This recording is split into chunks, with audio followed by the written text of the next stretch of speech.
दोस्तों नमस्कार। Learning by AP sir YouTube channel में आपका स्वागत है।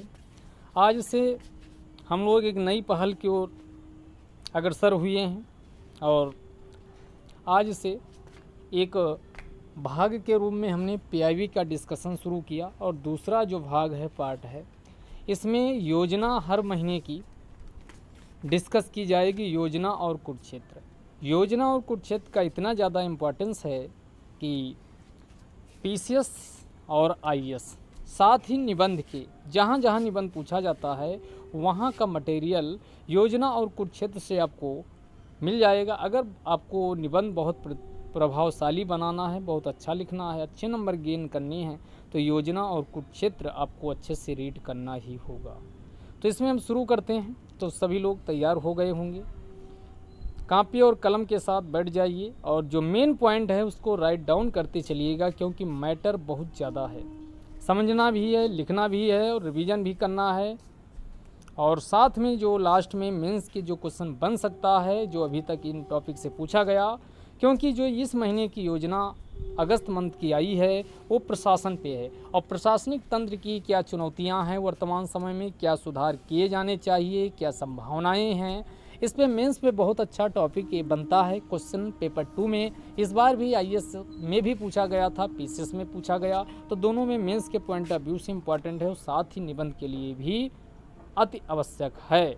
गवर्नेंस वाले सेक्शन के लिए भी ये ज़रूरी है। तो यहाँ देखो इंट्रोडक्शन वाली लाइन यहाँ शुरुआती ही लिख दिया गया कि जो प्रशासन है, प्रशासन यानी इसी को ब्यूरोक्रेसी कहा जाता, और इसमें पहली लाइन लिखी गई कि ब्यूरोक्रेसी यानी अफसरशाही देश के प्रशासनिक तंत्र की बैकबोन है, जो सरकार की अस्थायी कार्यकारिणी शाखा भी है।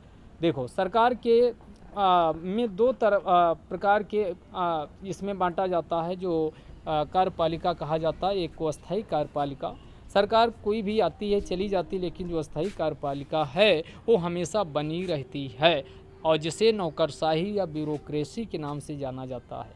जैसे चुनाव होते हैं, कोई सरकार आई तो अगला चुनाव जीतेगी, तभी अगले 5 साल 6 साल ऐसे आगे के लिए बनी रहेगी। लेकिन जो अस्थायी कार्यपालिका होती है वो एक परमानेंट एग्जीक्यूटिव बॉडी होती है, तो उसी को अस्थायी कार्यपालिका कहा जाता और इसी को भारत में बोलचाल की भाषा में ब्यूरोक्रेसी के नाम से जाना जाता है। तो यहाँ ये इंट्रोडक्शन जब भी आए तो इसी लाइन को आप धर के छाप देना कि ब्यूरोक्रेसी अफसरशाही देश के प्रशासनिक तंत्र की बैकबोन है, जो सरकार की अस्थायी कार्यपालिका की शाखा के रूप में अपने कर्तव्यों व दायित्वों का निर्वहन करती है। आगे अगर निबंध में टॉपिक आ जाए कोई ऐसा, तो आगे ये लिखिए, भारत अनेक प्राचीन सभ्यताओं की भूमि रहा है और यहाँ बहुत पहले से ही जन प्रशासन की कला और उसका विज्ञान विकसित हुआ। अब विज्ञान देखना हो तो गुप्त काल भारत का साहित्य एवं विज्ञान की दृष्टि से ये गोल्डन एज के नाम से जाना जाता था। मौर्य काल में आप देखो कि लोक प्रशासन का सबसे अच्छा आपको एग्जाम्पल फाइंड आउट करना हो तो ये कौटिल्य का अर्थशास्त्र आप कभी नहीं भूल सकते। निबंध में इसको धड़ल्ले से इसका यूज करिए। इसके बाद अगले महत्वपूर्ण दौर में गुप्तकाल, जिसे इतिहास के कारों ने गोल्डन एज कहा है, और किस संदर्भ में, विज्ञान कला साहित्य की दृष्टि से जो गुप्तकाल रहा है इसी को गोल्डन एज के नाम से जाना जाता है। यहाँ लिखा भी है, भारतीय ब्यूरोक्रेसी के ऐतिहासिक परिप्रेक्ष्य पर चर्चा भारत में सिविल सेवाओं के इतिहास के अवलोकन से शुरू होती है। तो यहाँ कई चैप्टर दिए हुए हैं अलग अलग आपका। तो यहाँ भारत में कैसे कैसे सिविल सेवा का विकास हुआ ब्रिटिश काल में, उसी का चैप्टर नंबर 1 में विस्तार से चर्चा पर चर्चा की गई है। तो सीधे अब टॉपिक पे आते हैं। अब ये सिविल सेवा की जो मूल अवधारणा है, यहाँ आपको पता है कि ब्रिटिश ईस्ट इंडिया कंपनी आती है और उसने अपने व्यापारिक गतिविधियों को सुचारू व प्रभावी रूप से संचालित करने के लिए सिविल सेवा को लेकर आती है। तो शुरुआती स्तर पर जो सिविल सेवा जिसे आज आप कहते हो, ये सिविल सेवा का काम होता था व्यापारी, जो ईस्ट इंडिया कंपनी थी उसके व्यापारिक हितों को सुरक्षित करना, संवर्धित करना, परिवर्धित करना व अभिवर्धित करना। यहाँ कई शब्द हम एक साथ बोल गए, यही तो कलाकारी होती है मेंस की राइटिंग स्किल की। आप डाइवर्सिफाई वर्ड यूज करिए जब भी मेंस का आंसर लिख रहे हैं। तो आपने जाना कि शुरुआती स्तर पे जो ये कंपनी आई ब्रिटिश ईस्ट इंडिया कंपनी, इसका उद्देश्य था मुनाफा और मुनाफा, लाभ और लाभ कमाना। तो जो भी ब्रिटिश ईस्ट इंडिया कंपनी के साथ सिविल सेवा बनाई गई उसका एरिया बिल्कुल सीमित था, जिसके अंतर्गत आप देखते हो 1773 का बंगाल रेगुलेटिंग एक्ट आता है, उसके बाद 1784 का पिट्स इंडिया एक्ट आता है। आते आते 1833 की स्थिति हो जाती है कि यहाँ सेंट्रलाइजेशन हो जाता है। जो ये ब्रिटिश ईस्ट इंडिया कंपनी अभी एक व्यापारिक कंपनी के रूप में अपनी भूमिका का निर्वहन कर रही थी, वह विशुद्ध प्रशासनिक इकाई बन जाएगी और राजनीतिक मामलों में भी हस्तक्षेप करने लगेगी। तो अब यहाँ जो ब्यूरोक्रेसी मुख्य पावर धुरी का केंद्र बन जाएगी और यहीं से शुरू होता है असली ब्यूरोक्रेसी का सूत्रपात। और यहीं से ब्यूरोक्रेसी का अनुभव, ये एहसास हो जाएगा कि प्रशासन, चूंकि अब कंपनी प्रशासनिक इकाई बन चुकी है तो प्रशासन को सुचारू रूप से चलाना है, तो उसके लिए एक प्रभावी व एक दक्ष व कुशल व निपुण ब्यूरोक्रेसी का होना असंभावी हो गया था। तो आप देखोगे, अब इतिहास में उठा के देखोगे तो 1833 का जो एक्ट आएगा चार्टर, इसमें कोशिश की जाएगी कि सिविल सेवा, भारत में सिविल सेवा के लिए खुली प्रतियोगिता का आयोजन किया जाए। आप कहोगे सिविल सेवा की ये सबसे पहले ट्रेनिंग, अब आप 1700 में पीछे आप देखोगे ये सब प्रयास किए गए थे। ट्रेनिंग देने के लिए फोर्ट विलियम कॉलेज, जिसका नाम सुनते हो, उसकी स्थापना की गई थी। लेकिन 1833 में प्रयास तो किया गया, क्योंकि शुरू में एग्ज़ाम में लंदन में होता था, तो इसके लिए तय किया गया कि एक खुली प्रतियोगिता का आयोजन हो। लेकिन अब कोर्ट ऑफ डायरेक्टर्स का विरोध हो गया, तो आप देखे होंगे इतिहास में कि ये लागू नहीं हो पाया। और अंततः फिर 1853 में पहली बार इलाहाबाद में खुली सिविल सेवा का आयोजन किया जाएगा। लेकिन ये अंग्रेज क्या थे? ये महा नालायक थे और ये कैसे थे? अपने हितों को साधने के लिए क्या किए? दो प्रकार की सिविल सेवा बनाई।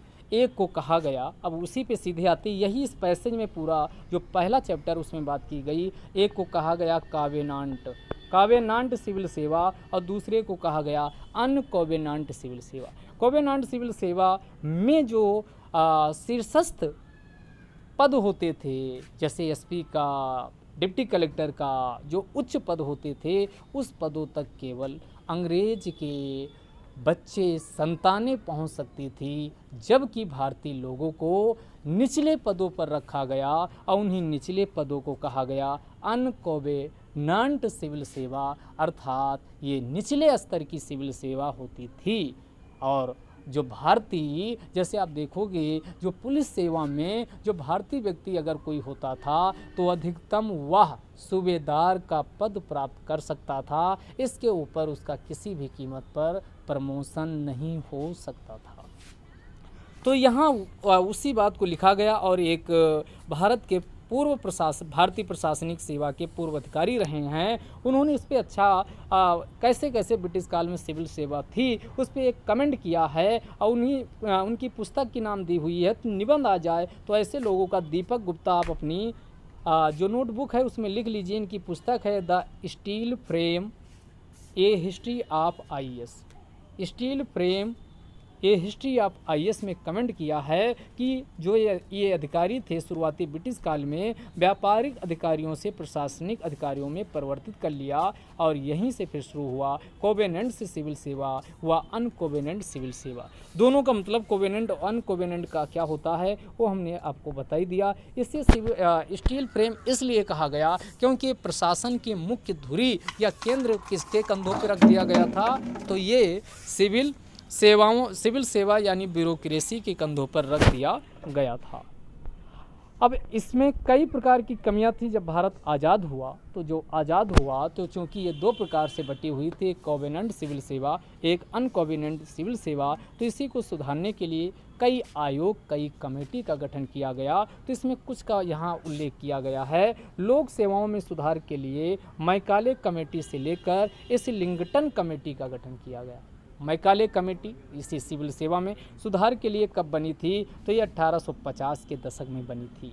एक मैकाले एजुकेशन पे भी मैकाले आयोग भी बना था, वो अलग है, ये मैकाले कमेटी है। तो मैकाले कमेटी से लेकर के इस लिंगटन कमेटी, तो आपके प्री में पूछ लेगा कि इस लिंगटन कमेटी का संबंध किससे है, तो ये नोट कर लीजिएगा, इस लिंगटन कमेटी का संबंध सिविल सेवा में सुधार से है। और फिर आप देखते हो कि भारत में 1926 में किसका गठन किया जाता है, यूपीएससी, जो आज का अखिल भारतीय सेवा या केंद्रीय सेवाओं का आयोजन करवाता है। तो 1926 में, हालांकि 1922-23 में जाओगे तो एक आयोग बनेगा, इसी आयोग का नाम होगा ली आयोग। ली, अंग्रेजों के ऐसे ली पी नाम होते थे, तो ये ली आयोग का गठन 1922-23 में किया गया था। और इसी की सिफारिश के परिणाम स्वरूप 1926 में यूपीएससी एज एक शीर्षस्थ निकाय के रूप में गठित किया जाता है। और जब 1947 में भारत आज़ाद हुआ,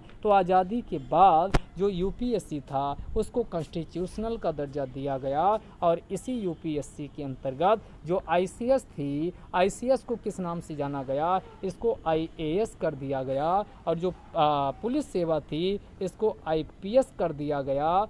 और लास्ट में जो शुरू में ये 2 अखिल भारतीय सेवाएं रखी गई थी, लेकिन 1966 में जो इंडियन फॉरेस्ट सर्विस है, IFOS कहा जाता, इसको भी अखिल भारतीय सेवा में शामिल किया गया। तो अब क्वेश्चन पूछेगा कि अखिल भारतीय सेवा कौन है, कौन नहीं है। 3 अखिल भारतीय सेवाएं हैं, एक को आईएएस कहा जाता, एक को आईपीएस कहा जाता, और इंडियन फॉरेन सर्विस को कभी मत मार दीजिएगा, वो अखिल भारतीय सेवा नहीं है। 1966 में IFOS अर्थात इंडियन फॉरेस्ट सर्विस को अखिल भारतीय सेवा के रूप में शामिल किया गया।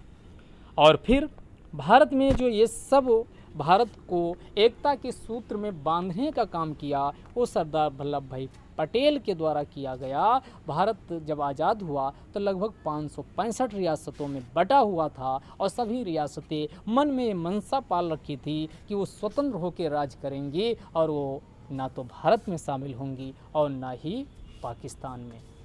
तो वल्लभ भाई पटेल की दूरदर्शिता की नीति थी। उन्होंने, कहा जाता है कि जैसे बलबन ने रक्त और लौह की नीति जर्मनी के एकीकरण के लिए अपनाया था, वैसे ही कुछ इसी प्रकार की नीति सरदार वल्लभ भाई पटेल ने भी अपनाया। और इनकी जो नीति कहलाई, वो कहलाई carrot and stick policy. Carrot का मतलब हुआ गाजर, पहले गाजर दिखाओ, अगर आसानी से खा सकते हो तो खा लीजिए, अगर नहीं खाओगे तो फिर क्या होगा, स्टिक, डंडे से पीट पीट करके खिलाया जाएगा। तो यही तो आप देखोगे 3 ऐसे यहाँ के रहनुमा थे जो भारत की आज़ादी के बाद भी भारत में नहीं मिले थे और कुछ निश्चित ही नहीं कर पा रहे थे, क्योंकि वो अपने मन में सपना पाल रखे थे कि स्वतंत्र होकर वो राज्य करेंगे, अपना अलग से साम्राज्य स्थापित करेंगे। और उनमें कौन होगा, तो एक जम्मू कश्मीर होगा, और दूसरा जूनागढ़ होगा, और तीसरा हैदराबाद जो निजामों के अंतर्गत आता था। ये 3 ऐसे थे। तो आप तीनों को मिलाने के लिए प्रयास वल्लभ भाई पटेल के द्वारा किया गया। हैदराबाद में ऑपरेशन पोलो चलाया गया, जूनागढ़ में जनमत संग्रह करवाया गया, और बचा जम्मू कश्मीर। तो जम्मू कश्मीर में पाकिस्तानी कबीलाओं का जब अटैक हो गया, तो वहाँ के राजा थे जिनका नाम था क्या, राजा हरी सिंह। राजा हरी सिंह, अब इनके पास कोई ऑप्शन नहीं बचा, अंततः इनको भारत के विलय पत्र में हस्ताक्षर करने के लिए मजबूर होना पड़ा, क्योंकि 22 अक्टूबर 1947 को पाकिस्तानी सेना कबीलाई भेष में जम्मू कश्मीर पर जब अटैक बोल दिया, तो अब मजबूरी हो गई कि ये भारत से सहायता मांगे। और सरदार वल्लभ भाई पटेल ने सीधे कहा, हम तभी आपको हर प्रकार की मदद पहुंचाएंगे जब आप विलय पत्र पर हस्ताक्षर करोगे। उसी को इंस्ट्रूमेंट ऑफ सक्सेशन के नाम से जाना जाता है। तो इस प्रकार भारत का विलीनीकरण, एकीकरण रियासतों का हुआ, तीनों का। तो अगर पूछे आपके एग्जाम में प्री में कि जूनागढ़ को कैसे शामिल किया गया, जन्म संग्रह से शामिल किया गया, हैदराबाद को ऑपरेशन पोलो के अंतर्गत शामिल किया गया, और जम्मू कश्मीर को विलय पत्र पर हस्ताक्षर करके शामिल किया गया। तो ये कहानी यहाँ तक रही है। अब आगे देखिएगा तो यही सब इसमें पहले वाले में लिखा गया। इसीलिए भारत का लौह पुरुष किसे कहा जाता है, तो ये जो स्वतंत्रता के बाद की सिविल सेवा में प्रमुख रूप से क्या होना चाहिए क्या नहीं होना चाहिए, प्रमुख रोल सरदार वल्लभ भाई पटेल का रहा। और सरदार वल्लभ भाई पटेल के द्वारा ही 21 अप्रैल 1947 को पहले बैच के जो अधिकारी सिविल सेवा के थे उनको संबोधित किया गया था। इसीलिए हर साल 21 अप्रैल को सिविल सेवा डे के रूप में मनाया जाता है। और भारत में भारत का लौह पुरुष किसे कहा जाता, सरदार वल्लभ भाई पटेल को कहा जाता है। सिविल सेवाओं में आने वाले शुरुआती भारतीय कौन थे, ये आपके इतिहास के पॉइंट ऑफ व्यू से भी और आपके जीके के पॉइंट ऑफ व्यू से भी क्वेश्चन पूछे जाते हैं। तो क्वेश्चन पूछा जाता पहला ऐसा व्यक्ति कौन था जिसने आईएएस की आईसीएस, क्योंकि आईएएस तो 1947 के बाद हुआ, आईसीएस की परीक्षा इंडियन सिविल सर्विस की परीक्षा पास किया था, तो उसका नाम था सत्येंद्र नाथ टैगोर। पहला व्यक्ति कौन था, सत्येंद्र नाथ टैगोर ये पहले व्यक्ति थे। और इनको कब सफलता मिली थी, 1864 में। 1864 में पहले व्यक्ति थे जो सिविल सेवा को पास किए थे। इसके बाद एक भारतीय सिविल सेवा को पास करते गए। और इन्हीं में से अगला जो नाम मिलता है वो किसका है, बिहारी लाल गुप्ता। बिहारी लाल गुप्ता ये 1899 में आप देखोगे भारतीय राष्ट्रीय कांग्रेस के अध्यक्ष भी बनेंगे। तो अगले जो प्रमुख व्यक्ति थे बिहारी लाल गुप्ता थे। इसके अलावा जो अन्य प्रमुख व्यक्ति थे उनमें आप सुभाष चंद्र बोस का नाम भूल नहीं सकते हो। सुभाष चंद्र बोस ने आईसीएस की परीक्षा पहले ही प्रयास में पास कर लिए थे, लेकिन ये ज्वाइन नहीं किए थे क्योंकि उसी समय भारत की स्वतंत्रता की आज़ादी का बिगुल बज चुका था और इनका झुकाव ब्रिटिश की सेवा में ना तत्पर होकर के बल्कि भारत को आज़ाद कराना था। तो इसलिए इन्होंने सिविल सेवा को ज्वाइन नहीं किया था। तो ये अब इसमें क्वेश्चन आता है कि आगे जो बीएन राव का नाम सुनते हो, बीएन राव ये संविधान सभा के संवैधानिक सलाहकार भी थे। तो ये भी सिविल सेवा को पास किए थे, आईसीएस थे और यही आगे देखोगे संविधान सभा के संवैधानिक सलाहकार भी नियुक्त किए गए थे। अब पूछा जाता कब ये संविधान सभा के संवैधानिक सलाहकार नियुक्त किए गए थे, यहाँ डेट देखो, यहाँ लिखी हुई है 1 जुलाई 1946 को। 1 जुलाई 1946 को बीएन राव को संविधान सभा का संवैधानिक सलाहकार नियुक्त किया गया था। और यही आगे चल कर के अंतर्राष्ट्रीय जो न्यायालय है जिसे इंटरनेशनल कोर्ट कहा जाता है, इसके पहले जज बनेंगे। तो पहले जज जो बने थे वो कौन थे, अगर ये क्वेश्चन पूछा जाए इंटरनेशनल कोर्ट के पहले जज कौन थे तो बीएन राव थे। ये बीएन राव वही इनका पूरा नाम था, बेनेगल नरसिंह राव। बेनेगल नरसिंह राव, ये बीएन राव शॉर्टकट में कहा जाता, यही पहले इंटरनेशनल कोर्ट के पहले जज भी बनेंगे। तो ये 3 नाम हमने आपको अभी तक बता दिया। एक हमने कहा पहले सत्येंद्र नाथ टैगोर और दूसरा नाम हमने आपको बताया कौन, तो दूसरा नाम हमने किसका नाम बताए थे, तो ये दूसरा नाम बेनेगल नरसिंह राव यानी बीएन राव का नाम बताया। और तीसरा नाम हमने आपको क्या बताया, बिहारी लाल गुप्ता। बिहारी लाल गुप्ता 1899 में भारतीय राष्ट्रीय कांग्रेस के अध्यक्ष बने थे। और एक नाम आप भूल ही नहीं सकते हो, रोमेश चंद्र दत्त। रोमेश चंद्र दत्त ये जो the economic history of India पुस्तक पूछा जाए किसने लिखा है तो रोमेश चंद्र दत्त के द्वारा लिखा गया। और इसमें ब्रिटिश सरकार की आर्थिक शोषणकारी नीतियों को उजागर किया गया है और ब्रिटिश सरकार की कलई खोलकर रख दी गई है। तो ये कुछ भारतीयों के शुरुआती सिविल सेवा के प्रमुख रूप से नाम थे। आगे चलकर जो सिविल सेवा में जो सुकुमार सेन का नाम सुनते हो, ये भी आईसीएस थे। सुकुमार सेन, और इनको जानते हो भारत के प्रथम चुनाव आयुक्त है, ये भी इसमें लिखा हुआ। और ये चलकर सूडान के भी पहले चुनाव आयुक्त बनेंगे। सूडान के भी पहले चुनाव आयुक्त बनाए गए थे सुकुमार सेन। तो ये सिविल सेवा का भी ये वाली पैराग्राफ आपको लिख लेना चाहिए। बहुत अच्छी लाइनें लिखी गई है, इसको रीड करिए, अभी समझ में आ जाएगा कि सिविल सेवा का मतलब क्या है। भारत में सिविल सेवाओं की सफलता का सबसे बड़ा श्रेय कैरियर ब्यूरोक्रेट्स को जाता है, क्योंकि वे भ्रष्टाचार और लोभ लालच में ना पड़कर निष्पक्षता से, सेवा भाव से कार्य करते हैं। एकता में बल है और भाईचारा तथा सौहार्द ही सिविल सेवाओं के अधिकारियों के मूल मंत्र हैं। भाईचारा और सौहार्द, हम सब एक हैं। हमें आपस में शत्रुता न रख करके बल्कि मैत्रीपूर्ण तरीके से क्या करना चाहिए, जनता की सेवा में तत्पर रहना चाहिए। ये सब इनका मूल मंत्र है, भाईचारा और सौहार्द। ये अधिकारी अपने अधीनस्थों को नीचा दिखाने जैसा काम नहीं करते। अगर कोई निचला अधिकारी गलती भी कर लिया तो ये डांटने फटकारने की बजाय उसको और अच्छे से समझाते हैं, और इनका उद्देश्य अपमानित करना नहीं होता है। ये बिल्कुल अगली लाइन में लिखा गया कि अधिकारी अपने अधीनस्थों को नीचा दिखाने जैसा काम नहीं करते, बल्कि उनमें विश्वास का भाव जगाने की शैली को अपनाते हैं तथा अपने बैच के अधिकारियों से निकटता और अपनापन के माध्यम से जो प्रतिकूल परिस्थितियां हैं उससे निपटने का प्रयास करते हैं।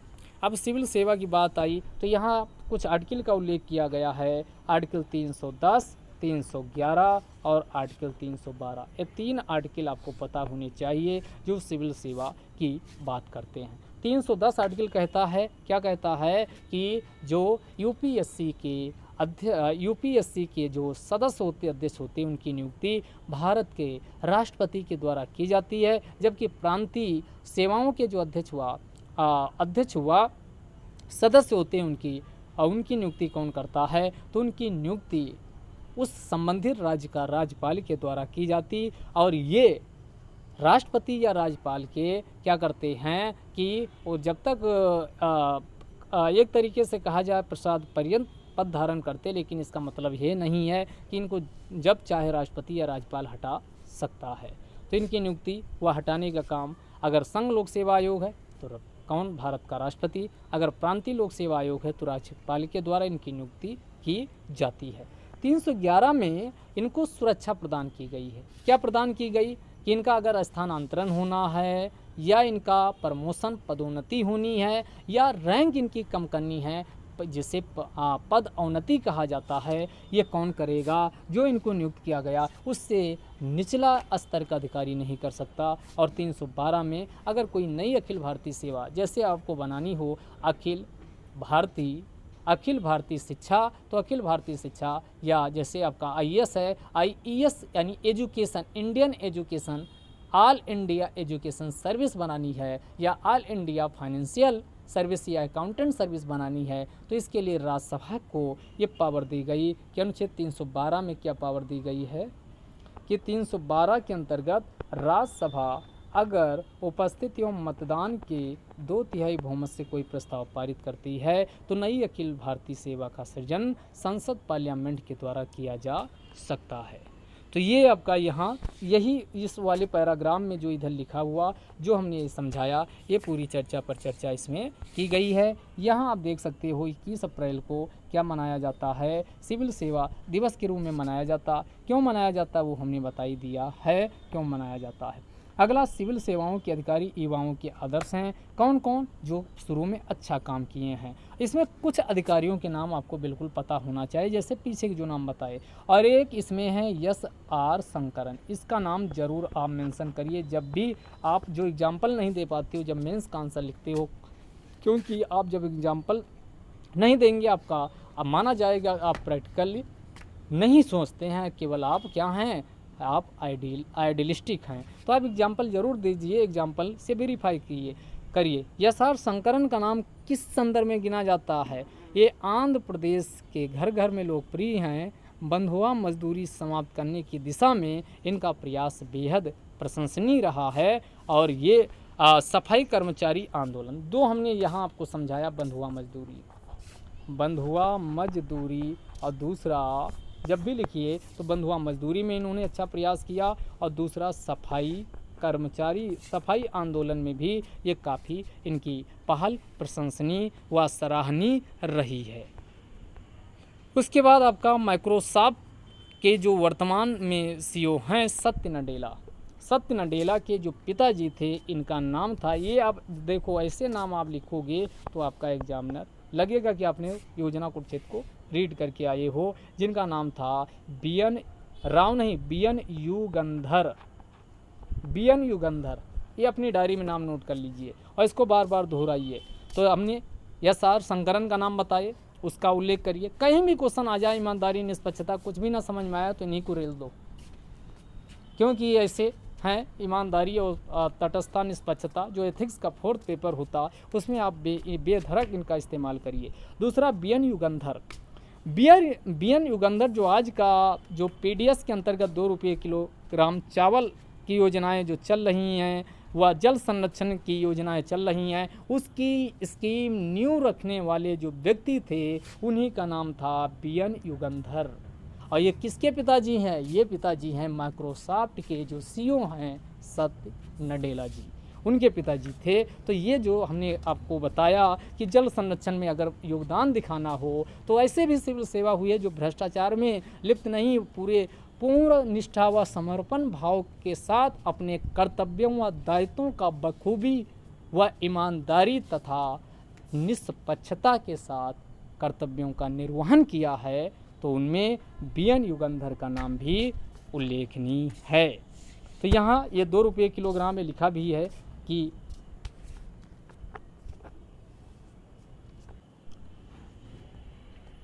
आगे देखिएगा दोस्तों। तो हमने क्या बताया कि बीएन युगंधर का नाम ध्यान रखिएगा। अगला नाम जो आपको ध्यान रखना चाहिए जो अभी चर्चा हाल ही का एग्जाम्पल है वो भी आपको पता होना चाहिए। एक आईएएस अधिकारी थे मधुलकर शेट्टी। मधुलकर शेट्टी, ये अपनी डायरी में नाम नोट कर लीजिए। मधुलकर शेट्टी। इनका क्यों नाम इम्पॉर्टेंट है? क्योंकि इनके द्वारा काफ़ी एक दूसरे आईपीएस अधिकारी थे मधुलकर शेट्टी और दूसरे एक मधुलकर शेट्टी और दूसरे जो अधिकारी थे जिनका नाम था हर्ष गुप्ता। देखो ये थे आईएएस, मधुलकर शेट्टी और हर्ष गुप्ता थे आईपीएस। ये दोनों आंध्र प्रदेश के कैडर के थे और दोनों लोगों ने मिल करके जो रईस किसान होते थे वो पूरी ज़मीन हथियार रखे थे।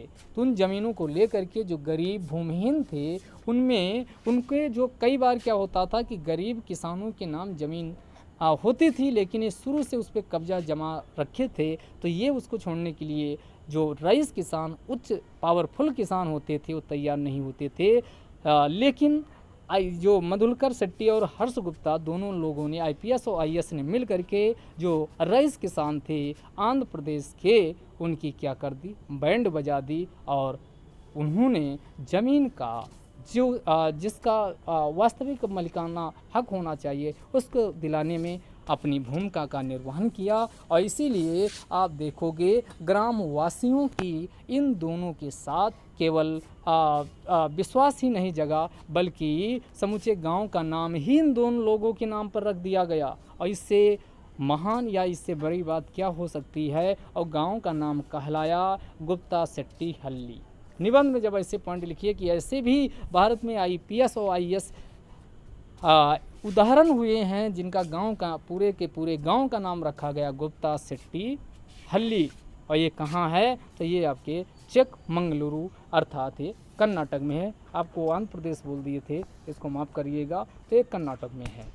आगे देखिएगा सिविल सेवाओं की चुनौतियाँ व सुधार। क्या चुनौतियाँ? तो चुनौतियाँ आप जानती हो कि राजनेताओं के साथ साठगांठ हो जाती है सिविल सेवाओं की, सेवकों की, और फिर शुरू होता है पैसा घसोटने का दौर। जितना मिले आम जनता का खून चूसो। और ये सबसे ज़्यादा जो भ्रष्टाचार की समस्या है ये प्रशासन की एक कहा जाए कि सबसे ज़्यादा दीमक की तरह प्रशासन को कमज़ोर बनाने की एक तरह से समस्या है। तो ये पहला वाला आपको पता ही हो गया। यहाँ लिखा भी है, हम अपनी तरफ से कुछ नहीं बता रहे हैं। इसी पैराग्राफ इसमें लिखा हुआ है कि कुछ लोग सोचने लगे कि आप अपना बाँचे जा रहे हैं। जितना बता रहे हैं उतना इसी पहले चैप्टर में ही लिखा गया। यहाँ आप देखिए भारत में स्वतंत्रता प्राप्ति के बाद विकास का सामाजिक कल्याण मॉडल अपनाया गया, जिससे अर्थव्यवस्था के प्रमुख क्षेत्रों में सरकारी हस्तक्षेप की संभावना बढ़ गई। प्रशासन तंत्र को सुचारू रूप और गतिशील बनाने के लिए व्यवहारिक सोच रखना और समानता तथा संभाव पर आधारित नीति पर चलना होता है। जनता की सेवा के लिए नियुक्त अधिकारियों को राजनीतिक मेलजोल या गठजोड़ अथवा राजनीतिक संबंध नहीं रखने चाहिए, लेकिन हुआ उल्टा, संबंध रखना शुरू हो गया, राजनीतिक नेताओं से मेलजोल हो गया। तो ये सब इसमें बताया गया था, ये सब नहीं होना चाहिए, लेकिन ये सब हो गया। इसके लिए संविधान, जो सिविल सेवकों को हमेशा संविधान को ही सर्वोच्च रखना चाहिए, सबसे ऊपर उसी का पालन करना चाहिए, ना कि किसी राजनेता के अंदर या उसके प्रभाव में या उसके कहा जाए कि उसके दबाव में कोई काम नहीं करना चाहिए। इसके लिए समय समय पर कई आयोग भी बने हैं, जैसे इसमें द्वितीय प्रशासनिक सेकंड ARC, इसका जरूर मेंशन करिए। द्वितीय प्रशासनिक सुधार, इसके अध्यक्ष थे वीरप्पा मोइली। पूछता है कौन थे? वीरप्पा मोइली। वीरप्पा मोइली की अध्यक्षता में सेकंड ARC का गठन किया जाता है और इन्होंने भी भर्ती, कामकाज की प्रगति, परिणाम, प्रशासन तंत्र इत्यादि के संबंध में सुझाव दिए हैं कि भर्ती कैसी हो, कामकाज कैसे सुधरे, परिणाम उन्मुख प्रशासन तंत्र कैसे विकसित हो, इत्यादि को सुनिश्चित करने के लिए क्या किया, कई सिफारिश की थी। उसी में जो आप लेटरल एंट्री आज देखते हो, कुछ एरिया होते जहाँ पर विशेषज्ञता की आवश्यकता होती है, तो उसी को सुनिश्चित करने के लिए लेटरल एंट्री सचिव, संयुक्त सचिव जो ज्वाइंट सेक्रेटरी होता है, उस पर सीधे भर्ती की जाती है। ये इसी जो वीरप्पा मोइली की अध्यक्षता में आयोग बना था सेकंड ARC, वो विशेषज्ञता को सुनिश्चित करने के लिए इसको प्रभावी रूप से लागू किया गया। इसके अलावा प्रशासन में भ्रष्टाचार को कम करना, दूर करने के लिए क्या किया गया? 2005 में सूचना का अधिकार अधिनियम पारित किया गया और ये 12 अक्टूबर 2005, ये डेट जरूर याद रखिएगा, 12 अक्टूबर 2005 से लागू कर दिया गया है सूचना राइट टू इंफॉर्मेशन एक्ट। इसके अलावा यानी एक सिटीजन चार्टर का कॉन्सेप्ट होता है। सिटीजन चार्टर का मतलब हुआ जब किसी भी संस्था या तंत्र के द्वारा जो सेवाएं दी जा रही हैं उसकी ईमानदारी व पारदर्शिता व खुलेपन के साथ जब सारी बातें पारदर्शी तरीके से प्रस्तुत कर दी जाती हैं तो उसी को सिटीजन चार्टर के नाम से जाना जाता है। भारत में हर एक संस्था के लिए कहा गया, लेकिन सभी संस्थाओं के द्वारा अभी इसको लागू अच्छे तरीके से नहीं किया जा रहा है। तो ये सब अगर किया जाता है और इसके बाद जो सोशल ऑडिटिंग हो और इसके बाद प्रशासन में आम जनता की सक्रिय व प्रतिक्रियाशील सहभागिता को सुनिश्चित किया जाए, अगर ये सब किया जाता है तो ज़रूर प्रशासन में सुधार होगा। और सुधार के साथ साथ भारत में जो एक सिविल सेवा है वो सिविल सेवा अपने लक्ष्यों व उद्देश्यों को प्राप्त करने में तथा संगठनात्मक लक्ष्य की ओर क्या होगी? उन्मुख होगी। तो ये पहला टॉपिक यहीं समाप्त होता है और जितना इस पहले टॉपिक में दिया गया था वो हमने आपको समझा दिया। दूसरे टॉपिक में फिर मिलेंगे जो कि है प्रशासनिक सेवाओं से मिलती गति, और इसको लिखा है डॉक्टर सुभाष शर्मा जी। तो इसको हम कल एक एक टॉपिक करके डिस्कस करेंगे, नहीं सब आप एक में ही मिला दोगे। जय हिंद, जय भारत।